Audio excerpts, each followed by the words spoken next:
Sosok ini bagikan potret Tilva duduk di teras, bocah berparas manis telah tiada. Kepergian Tilva Azahra Mako Aikau masih sulit diterima banyak pihak, bukan hanya keluarga. Publik yang mengetahui lewat pemberitaan masih menyayangkan perbuatan pelaku.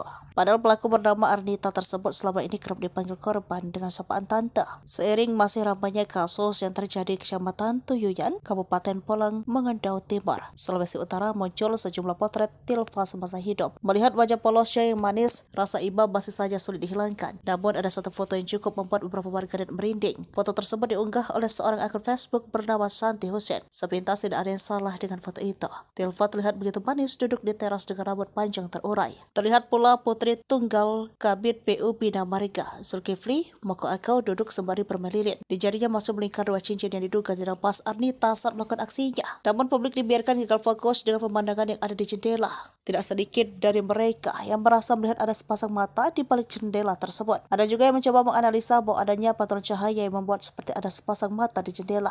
Selain fokus pada jendela, warganet juga mendoakan agar almarhumah Tilva bisa bahagia bersama Sang Pencipta. Sebelumnya, kematian Tilva begitu tragis, tentu saja diratapi penuh kesedihan oleh orang tuanya. Dalam sebuah video beredar di TikTok, terlihat ibu Tilva beratap histeris meminta anaknya pulang. Ia menyebut bahwa hatinya satu-satunya itu merasa sakit teramat sangat. Ia tak bisa menggambarkan rasa sakit itu sehingga menyebut hanya sang buah hatilah dan Tuhan yang tahu. Sembari menangis histeris, ia pun mengajak sang buah hati yang telah tiada untuk pulang mengaji. Pulang yuk dek, katanya mau mengaji dek. Udah jam 10 ya Allah, teriak ibunda Zah ditandangkan beberapa orang di sampingnya. Dikutip dari Tribun News, jasad Tilva ditemukan 1 hari pasca dirinya dinyatakan hilang di tanggal 14 Januari 2024 siang. Pelaku bernama Arnita selama ini dikenal sangat baik oleh korban sehingga sering disapa bunda. Untuk melancarkan aksinya, Arnita membujuk korban ke lokasi kejadian dengan alasan memetik sayur. Setelah berhasil menguasai perhiasan emas milik korban, Arnita langsung menjualnya dan mendapatkan uang 3 juta. Ia lalu pulang ke rumah seperti tidak terjadi apa-apa, bahkan ikut sholat jenazah.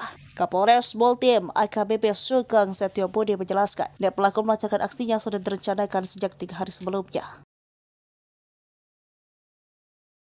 Download Tribun X sekarang, menghadirkan lokal menjadi Indonesia.